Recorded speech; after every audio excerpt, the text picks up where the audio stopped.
Minha gente, Davi José com a terceira parte da nossa reflexão em série Idolatria. Hoje, idolatria dos católicos.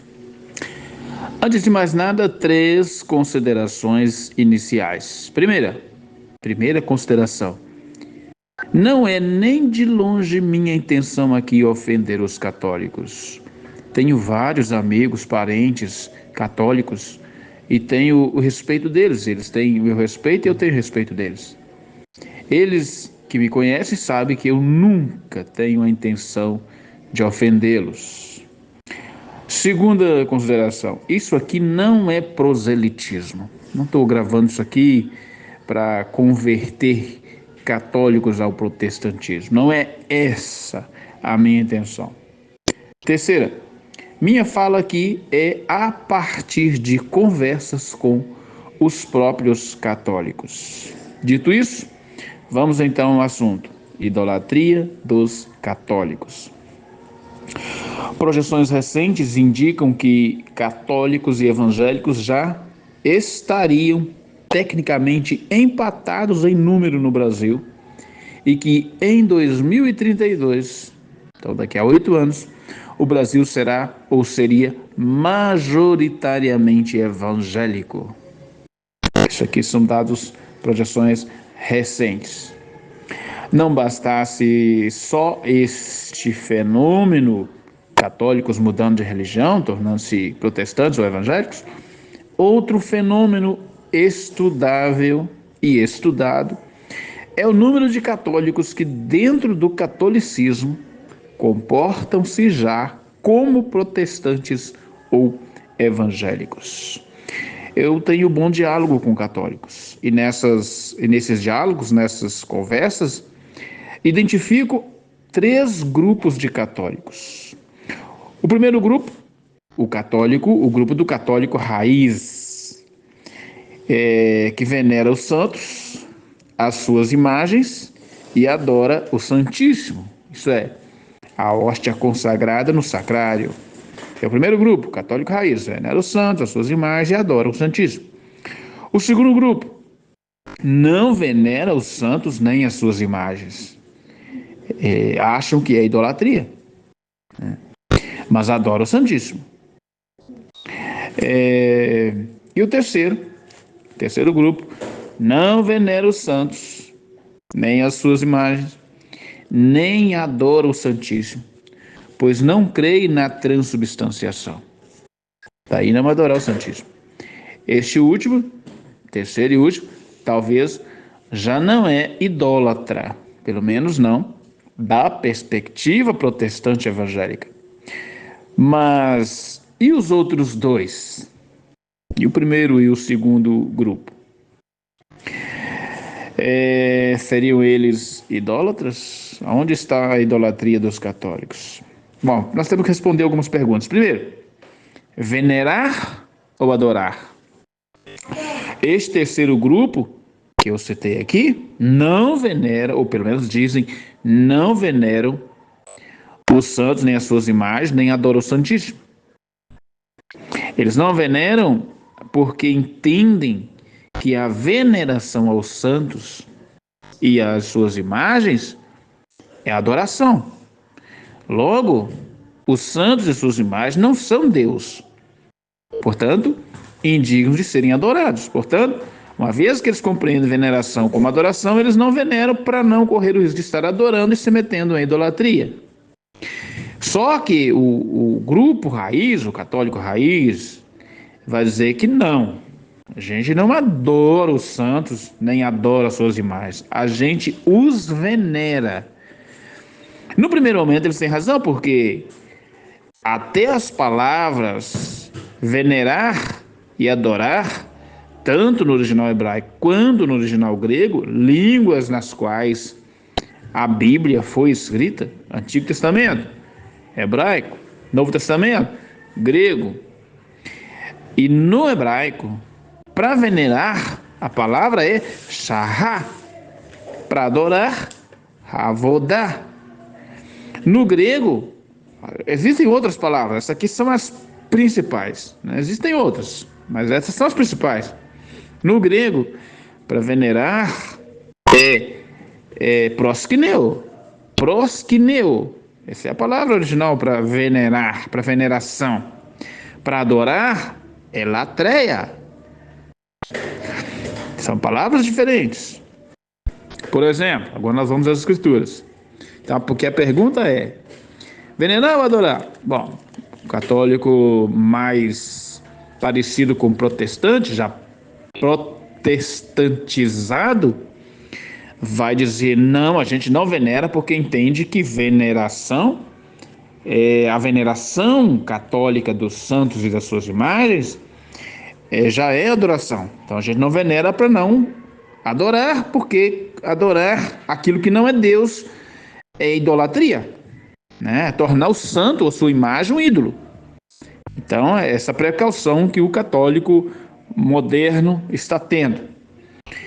E agora, venerar, deve-se venerar? Deve. Deve. Eu disse, as palavras são diferentes para veneração e adoração, não são a mesma coisa. E a gente tem exemplos claros de como a veneração pode ocorrer, pode-se venerar alguém. O que é venerar? O que é proskineu? É o prostrar-se ajoelhado diante de alguém e às vezes beijar-lhe as mãos, ou quem sabe os pés. Esse ato é louvado por Jesus, por exemplo, em Mateus 18 e 26, quando ele está contando a parábola de um devedor de 10.000 talentos, quando vai implorar o perdão do seu senhor. Mateus 18 e 26. Então, aquele servo, prostrando-se, o reverenciava. A palavra original grega aqui, na língua original em que o Novo Testamento foi escrito, é proskineo, é veneração, é venerar. Então aquele servo venerava-os, ajoelhado-se, prostrando-se, o reverenciava, dizendo: Senhor, seja generoso para comigo e tudo te pagarei. Olha, Jesus está louvando a atitude do camarada aqui. Isso aqui é um exemplo, temos muitos outros, de alguém que está venerando um outro ser humano. Tem algum erro, algum pecado aqui? Nenhum, em absoluto. Um outro exemplo, poderia pegar vários, mas o tempo não permite. Em Apocalipse capítulo 3, verso 9, Jesus está dizendo assim para a igreja de Filadélfia. Apocalipse 3 e 9. Farei, Jesus está dizendo que vai fazer, farei aos da sinagoga de Satanás, aos que se dizem judeus e não são, mas mentem, farei que venham e adorem, na minha tradução, tá? Adorem prostrados a teus pés e saibam que eu te amo. A palavra original aqui não é adorar, é proskineu, logo é venerem prostrados a teus pés. Ué, prostrados aos pés dos crentes de Filadélfia? Estariam adorando os crentes de Filadélfia? Não, estariam venerando a eles. Aconteceria uma reviravolta aqui. Muito bem, aqui nós estamos falando de veneração. Então, pode-se venerar alguém? Pode. Pode. Honrar alguém enquanto venera essa pessoa, no sentido bem literal da palavra, ou no sentido mais subjetivo, no sentido assim de elogiar, de falar bem, de dizer coisas belas e bonitas. Pode-se, pode. Então tudo bem. Então se quem está apenas venerando os santos não está incorrendo em adoração a um santo, portanto não está pecando porque não é idolatria. Calma aí, calma. Por quê? Porque aquilo que eu estou falando aqui desde o primeiro dia, desde a primeira parte, a veneração pode e deve ser praticada, mas com cuidado. Venere a pessoa apenas como pessoa humana. Não, cuidado com a linha tênue entre veneração e adoração, porque a depender da intensidade, quando se atribui a alguém ou algo, especialmente a alguém, uma atribuição, uma prerrogativa, uma competência que é exclusiva de Deus, aí é adoração.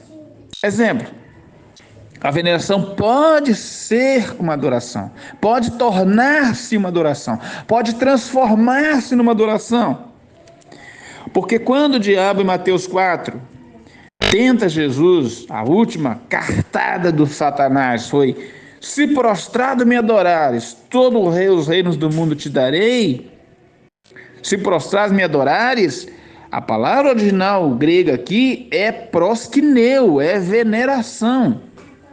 E Jesus vai repreender o diabo, dizendo: então Jesus lhe disse: vai-te, Satanás, pois está escrito: ao Senhor teu Deus adorarás e só a ele servirás.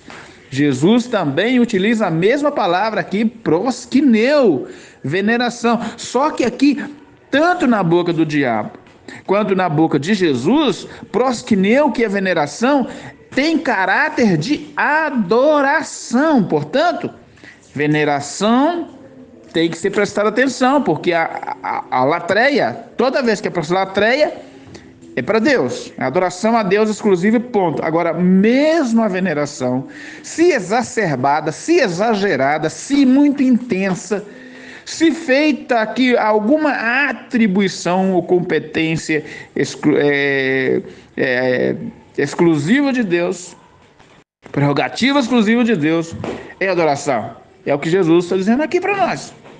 Então, venerar ou adorar? Não, a gente só venera o santo. Será mesmo? Com que intensidade?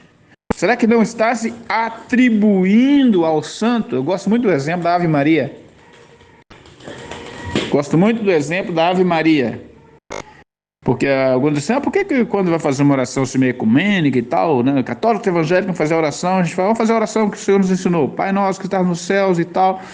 Aí quando termina, os católicos continuam: Ave Maria, cheia de graça, o Senhor é convosco. Bendito sois vós entre as mulheres, bendito é o fruto do vosso ventre, Jesus. Aí os protestantes se calam. Por quê? Porque a Ave Maria, cheia de graça, até o vosso fruto do vosso ventre, Jesus, é uma veneração. Vamos saudar Maria. Beleza, certinho. Está saudando Maria. Você está ou cantando, né, ou rezando, ou orando. Você está saudando Maria. Tudo bem. Até aqui o protestante não tem problema nenhum. O problema começa daqui para frente. Aí termina: bendito o fruto do vosso ventre, Jesus. Aí começa: Santa Maria, Mãe de Deus, rogai por nós pecadores agora e na hora da nossa morte. Amém. Aqui não é saudação, gente. Aqui é oração. Aqui você está falando, dirigindo-se a Maria diretamente, fazendo uma oração a ela. Ora, orar aos santos, nós temos pelo menos dois problemas aqui. Primeiro deles, depois eu falo do segundo. Primeiro, a oração deve ser feita a Deus exclusivamente, em nome de Jesus exclusivamente. Toda vez que você ora a alguém que não a Deus, ou a Deus em nome de alguém que não seja Jesus, o único mediador entre Deus e os homens, aqui está uma atribuição, uma competência que é exclusiva de Deus ou do Cristo, e você direciona, canaliza, aplica-se isso a um santo da sua devoção. Aqui não é mais veneração, aqui é adoração. Então eu gosto do exemplo da Ave Maria. O problema da Ave Maria, e está na Bíblia, você vai pegar ali, com trocadilhos de palavras e tal, mas sem problema. Ave Maria, cheia de graça, o Senhor é convosco, bendito sois vós entre as mulheres, bendito é o fruto do vosso ventre, Jesus. Está na Bíblia, a saudação do anjo Gabriel. Você está saudando Maria, você estava cantando, rezando, orando, venerando a santa bendita mãe de Jesus. Muito bem. Mas quando você, do meio para frente, Santa Maria, Mãe de Deus, rogai por nós pecadores, agora e na hora da nossa morte, amém, na concepção protestante, da forma com que nós vemos e entendemos e compreendemos as Escrituras, especialmente os Evangelhos e as cartas apostólicas, a partir daqui, não é mais veneração. É uma veneração, sim, mas exacerbada, exagerada, logo uma adoração. Logo saltou de proskineu ou dulia para latreia. É isso que compreendemos. Muito bem. Mas vamos imaginar que a gente apenas realmente venera os santos, porque tem um grupo de católicos que apenas venera, não adora mesmo. Tá? E aí a pergunta, e as imagens?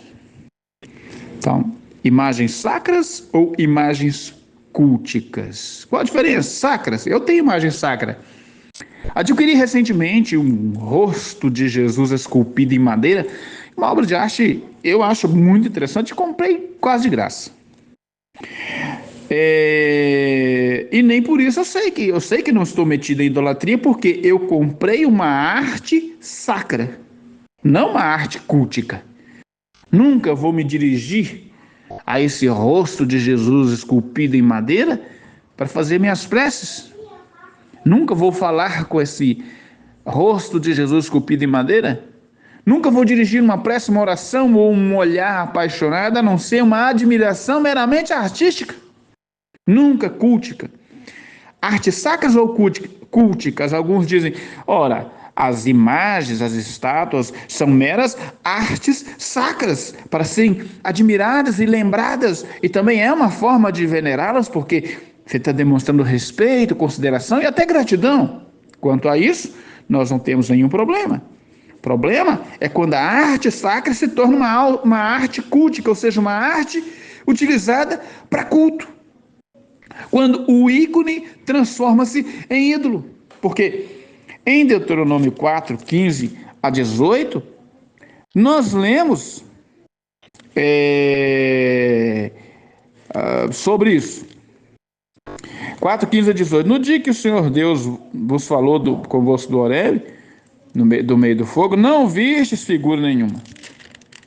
Portanto, guardai com diligência as vossas almas, para que não vos corrompais fazendo um ídolo ou uma imagem de qualquer tipo, figura de homem ou de mulher, de algum animal que vive na terra, ou de algum pássaro que voe pelos céus, de algum animal que rasteja sobre o solo. Preste atenção nesse detalhe, está grifado na minha Bíblia. Algum animal que rasteja sobre o solo. Deus está dizendo, não façam imagem do Deus de Israel, porque quando o Deus de Israel se manifestou, inclusive dando os 10 mandamentos, vocês ouviram vozes, viram fogo, nuvem, mas não viram figura nenhuma. Não tente reproduzi-lo com imagem nenhuma, nem mesmo o animal que rasteja. Por que eu grifei isso na minha Bíblia? Porque em Números, no livro de Números, capítulo 21, versos 6 ao 9, diz que as serpentes estavam picando os hebreus no deserto, era um castigo de Deus, porque eles erraram diante de Deus. Verso 6, então o Senhor enviou contra o povo serpentes venenosas, que os picava e morreu muita gente de Israel. O povo veio a Moisés e disse, pecamos, pois temos falado contra o Senhor e contra ti, ora ao Senhor, que tire de nós as serpentes. Então Moisés orou pelo povo. Disse o Senhor a Moisés, faze uma serpente. Ora, Deus não tinha mandado, não tinha proibido de fazer um animal rastejante, uma imagem, uma estátua. Disse o Senhor a Moisés, faze uma serpente e põe-na sobre uma haste. Todo aquele que for mordido e olhar para ela, sentindo a visão, viverá. Moisés fez uma serpente de bronze e pôs sobre uma haste. Então, quando alguém era mordido por alguma serpente, se olhava para a serpente de bronze, vivia. Ora, se Deus estivesse proibindo meramente as artes sacras, jamais a serpente poderia ser erguida, porque não tem um mandamento para não fazer. Por que Deus agora está mandando reproduzi-lo em forma de serpente? Depois, no Evangelho segundo João, capítulo 3, 14 e 15, Jesus o Cristo vai se identificar como sendo quem estava por trás dessa representação da serpente içada, erguida no deserto, certo? Deus diz, não faça, depois diz, faça. Como é que entende isso aqui? O não faça é arte cultica, o faça é arte sacra. O não faça é ídolo, o faça é ícone. A gente precisa entender isso aqui. Se não souber isso aqui, vai se meter em idolatria. E os hebreus se meteram em idolatria com essa tal serpente de bronze. Segundo Reis 18, 13 e 4, está escrito que o rei Josias, aliás, o rei Ezequias, que foi um exemplo de um rei convertido a Deus de verdade, depois de destruir os deuses do paganismo que estavam infiltrados em Israel, chega no paganismo, na idolatria deles dentro do judaísmo, porque, verso de número 4, segundo Reis 18:4, tirou os altos, quebrou as colunas, deitou abaixo os postes ídolos, despedaçou serpente de bronze que Moisés fizera, pois até aquele dia os filhos de Israel lhe queimavam incenso, lhe chamavam Neustã. Lhe queimar incenso, sabe o que é queimar incenso? Apocalipse 5:8. É o mesmo que orações, meu Deus do céu. Estavam fazendo orações à serpente, mas não era uma serpente. Jesus não disse que a serpente era um ícone dele, era uma imagem dele que depois seria içado na cruz. Qual o problema de fazer uma oração olhando para a serpente? Queimar um incenso, que é o mesmo que fazer orações, preces, rezas diante da imagem do Cristo. O problema é que da veneração saltaram para adoração. Quando atribuíram àquele ícone uma prerrogativa, uma competência que não estava no ícone. Porque o ícone não é Cristo, é um ícone do Cristo, mas não é o Cristo. Isso tem que ficar claro. Em Isaías 66:3, profeta, Deus através do profeta Isaías chamou a atenção dos hebreus que estavam tão corrompidos que até o queimar incenso era como quem ora ao ídolo, dizendo, e o que queima incenso como o que adora um ídolo. Pois é o que aconteceu nesse episódio. Queimou incenso diante da serpente, que é um ícone, uma representação, uma imagem, uma estátua do Cristo. Mas não é preciso fazer isso diante da estátua do Cristo. Faça ao Cristo. A estátua do Cristo é apenas um ícone para você olhar, aguçar o sentido da visão. Olha para isso. É o que os hebreus tinham que fazer. Eles começaram a não só olhar, mas também a orar ao ícone. Quando dirigir orações, preces, rezas ao ícone, o rei Ezequias, usado por Deus, teve que despedaçar o ícone, porque o ícone havia se tornado um ídolo. É isso que a gente precisa entender e aprender. Mas tá bom, eu não prezo nenhuma imagem e tal, mas eu tenho devoção aos santos, eu oro aos santos. Eu posso orar aos santos mesmo sem as imagens dos santos? Porque se você tem a sua imagem do santo, como eu tenho aqui, eu já falei do meu rosto de Cristo esculpido em madeira. Se você tem a sua imagem, mas a sua imagem é só para você olhar e lembrar, você nunca dirige uma reza, uma prece, uma oração, uma invocação, nada daquilo ali, é só arte sacra. Arte sacra. Agora, se você vai lá, ajoelha, faz oração, mãozinha, topa as mãozinhas, fecha os olhos e tal, aí já não é arte sacra, é arte cultica, aí já não é ícone, é ídolo. Isso é que nós, a visão protestante, não tolera. E nem está tolerando mais o católico moderno, que já se comporta como protestante mesmo dentro do catolicismo. Mas em oração aos santos, e aí eu vou completar, santos mortos, né? Porque no catolicismo, santo só é santificado no sentido de se orar a ele quando ele está morto, certo? Então, santos mortos. Ora, se você faz uma oração ao santo, consequentemente morto, primeiro culto, né? Cultuar, fazer um culto aos santos. Nós já vimos aqui que todo culto deve ser dado a Deus. Os hebreus, por exemplo, aprenderam muito cedo, Deuteronômio 14, 1 e 2, por exemplo, que jamais pode cultuar, fazer qualquer ritual cultico a alguém que morreu. Moisés escreveu, vós sois filhos do Senhor, vosso Deus. Não fareis incisão alguma no vosso corpo, nem rapareis o cabelo em honra de algum morto. Sabe o que é isso aqui? Era um ritual cultico aos mortos. Alguns vão dizer assim, não, mas isso aqui Deus está proibindo de eles fazerem, porque os povos para onde os hebreus estavam indo faziam isso pelos seus mortos. Os hebreus não deviam fazer pelos mortos dos pagãos. Ora, mas nessa ocasião, Moisés é muito posterior a Abraão, por exemplo. Abraão, Isaac, Jacó, os três principais patriarcas. Eles eram mortos. Por que não abriu-se uma exceção? Porque toda vez que vai falar assim, não, mas você não pode falar com morto, porque orar aos mortos é equivalente ao cultismo. Por exemplo, Deuteronômio 18:11 está escrito, nem encantador não haja entre vós e tal, vai falando, nem encantador, nem necromante, nem mágico, nem quem consulte os mortos, ou seja, quem conversa com mortos. E oração é uma conversa. Os hebreus aprenderam isso muito cedo. Nem quem converse com os mortos, porque isso é paganismo. Aí alguns vão citar, e faz sentido, porque em Lucas 20:37 e 38, Jesus, falando da ressurreição, disse assim,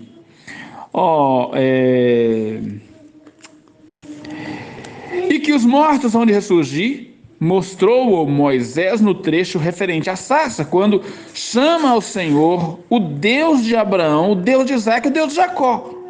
Ora, Deus não é Deus de mortos, mas de vivos, pois para ele todos vivem. Alguém vai dizer assim, olha, os santos estão todos vivos, portanto a gente pode orar a eles. Primeiro, não podemos porque toda vez que você ora a um santo, você está fazendo uma atribuição ou uma competência que é exclusiva de Deus. Ou o santo está em todo lugar. Será que alguém que faz uma oração a um santo, aqui agora, no Brasil, outro lá no Japão, outro na China, outro na Rússia, outro na Europa, outro na América do Norte, outro na África, na Oceania, será que esse santo consegue ouvir essas pessoas? Maria, ou São Pedro, ou São João, ou sei lá quem, consegue ouvir? Não, porque só Deus é onisciente, onipresente, onipotente. Isso aí é beabá para todo mundo. Então não se ora aos santos, porque os santos não são Deus. Quando se faz uma oração, uma simples reza, prece a qualquer santo ou anjo, você está dizendo que esse santo e que esse anjo é Deus. Logo, tudo que você coloca no lugar de Deus é idolatria. E a segunda coisa, a invocação aos mortos. Aí vai dizer, se você ler Deuteronômio, você vai, por exemplo, 14, 1 e 2, 18 e 11, sim. Não, mas Jesus disse em Lucas 20, 37 e 38, que eles estão todos vivos, sim. Mas quando Deus, através de Moisés, proibiu os hebreus de fazer qualquer oração ou conversa com os mortos, Abraão, por exemplo, era morto. E ele está vivo diante de Deus. Não é isso que Jesus acabou de dizer em Lucas 20, 37 e 38? Isaac e Jacó estão vivos. Por que mesmo estando eles vivos diante de Deus, Deus proibiu os hebreus de fazer qualquer oração, reza, prece ou conversa com os mortos? Eles estavam vivos, assim como Maria está viva, assim como Paulo está vivo, Pedro está vivo, estão vivos. E daí? A proibição é a mesma. E por fim, e a adoração ao Santíssimo? Porque duas coisas. Tá na internet, inclusive, acho que está no meu Facebook, inclusive, o vídeo de um padre católico. Ele diz assim, toda vez que um católico diz assim, a igreja diz alguma coisa, ele diz, deixa eu ir na Bíblia ver se está na Bíblia, ele não é mais católico, ele já é protestante. Isso é um padre que afirma, e é quase consenso entre eles. Um católico que se preza nunca vai na Bíblia saber se o que a igreja está dizendo é verdade ou não. E conversando com um amigo meu que é católico, ele diz, não nos acusa, ele é católico raiz, dos que veneram os santos, suas imagens e adoram o Santíssimo, o sacramento, a hóstia consagrada, no sacrário. Ele disse, olha, nós católicos não adoramos os santos e as imagens, nós os veneramos. A gente viu aqui que não é bem assim. Agora, se quer nos acusar de idolatria, nos acusem de adoradores do Santíssimo. Nós adoramos mesmo, é latreia mesmo, porque para nós houve transubstanciação, a hóstia consagrada é o corpo de Cristo Deus. Então a gente adora mesmo, a gente cai ajoelhado diante da hóstia consagrada, porque adoramos o Santíssimo, porque entendemos que é Deus. E aí, é idolatria ou não é idolatria? Quando nós abrimos, por exemplo, 1 Coríntios 11, 23 a 26, Paulo, apóstolo, está nos falando, aliás, repetindo as palavras de Jesus por ocasião da última ceia, ou da última Páscoa, né? Primeira ceia. Nós temos os verbos lembrar, Jesus diz, fazer isso em memória de mim, isso é para lembrar, é um ícone aqui, é muito semelhante, pedagogicamente é a mesma pedagogia, a mesma didática da serpente de bronze. A diferença, duas diferenças, a serpente de bronze está antes do Cristo crucificado, a ceia está depois do Cristo crucificado, para nós, né? A segunda coisa, a serpente de bronze é para ser o sentido que está sendo chamado a ser aguçado é o sentido da visão, olhar para aquilo. No caso da ceia é a degustação, é o paladar. Você vai degustar, é o paladar, é outro sentido, mas são os mesmos sentidos. A ideia pedagógica é que aquilo nos conecte à cruz por meio dos sentidos. Serpente de bronze, de metal, pela visão. O pão e o vinho, pelo paladar. Muito bem. Então nós temos os verbos lembrar, Jesus diz fazer em memória de mim. Anunciar, Paulo diz que enquanto comemos e bebemos, anunciamos a morte do Senhor até que Ele venha. Nós temos o verbo partir e o verbo comer. Cadê o verbo adorar? Você não encontra. Você não encontra. Em momento algum, eles estão adorando o corpo. Uma outra coisa. Em Apocalipse 1, 17, 18, corpo e carne, Jesus o tempo todo quando falou isso aqui, Jesus é judeu e falou no contexto judaico. No contexto judaico, comer carne e beber sangue ali é a ideia do sacrifício sobre o altar, onde o sangue é derramado e a carne é comida ou queimada, absorvida, seja pelo fogo, seja pelo estômago. A ideia aqui é de uma vítima imolada, morta, né? Se Jesus Deus, porque a pergunta assim complexa é, Jesus, o corpo de Jesus sepultado no túmulo de José de Arimateia é Deus morto? É Deus morto? Alguns vão dizer assim, não é Deus morto. Não, é Deus morto, eu não vou ficar preso à discussão aqui. Só digo uma coisa, mesmo sendo Deus, se Jesus morre, vamos imaginar, Deus morto no túmulo, se estivesse morto até hoje, você o adoraria? Eu jamais. Nós adoraríamos um Deus morto? Não. Nós só adoramos a Jesus e celebramos a sua morte, adoramos o Cristo ressuscitado, celebrando a sua morte, né? Memorável, relembrando, né? Fazendo essa conexão com o feito, uma vez por todas, repetido várias vezes na carta aos Hebreus, uma vez por todas.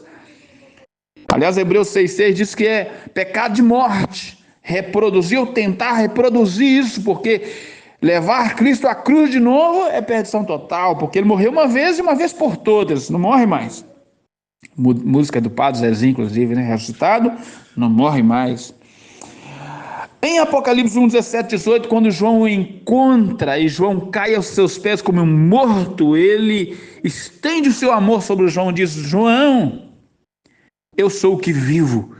Fui morto, mas estou vivo e vivo para todo sempre. Tenho a chave da morte e do inferno. Fui morto. Mas quando nós insistimos em adorar uma serpente de bronze, por mais sacra e sagrada que ela seja, é morta.